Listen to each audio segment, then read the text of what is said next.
Pozdrav ljudi, dobrodošli u još jedan video. U ovom videu ćemo da pričamo o whey proteinu, to jest o amino whey proteinu. To jest o amino whey hidroproteinu, to je ovaj protein. Kao što vidite, dolazi u velikom pakovanju 3,5 kg i košta 55 € ili 6.500. Kad uporedimo cenu i kvalitet, to je odlična cena, zato što je to 90% protein, hidrolizovan i koncentrat. Hidrolizovani protein je onaj koji ima najveću brzinu apsorbovanja, a pritom je i kolagen i znači u sebi sadrži mleko, soju i životinjsko je poreklo. Ovaj protein sadrži hidrolizat, koncentrat i hidrolizovani kolagen.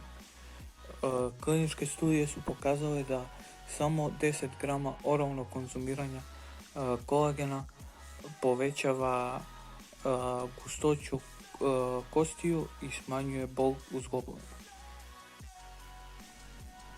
Amino whey hidro sadrži esencijalne, poluesencijalne i neesencijalne aminokiseline.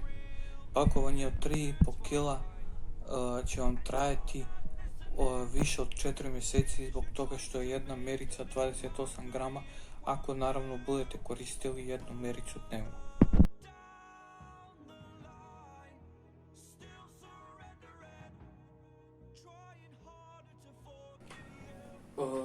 Imate ih u raznim ukusima. Ovaj ja što imam je ukus lešnika, evo možete vidjeti.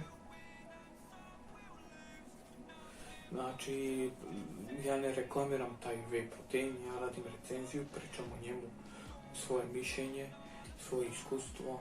Zašto se ovaj zove amino whey hidro? Hidro smo rekli zato što je hidrolizovan, a amino zato što u sebi sadrži veliku količinu aminokiselina. Pritom ima i ovu ručku, lak je za nošenje. Kao i svaki protein, on u svom pakovanju ima mjericu. Evo vidite.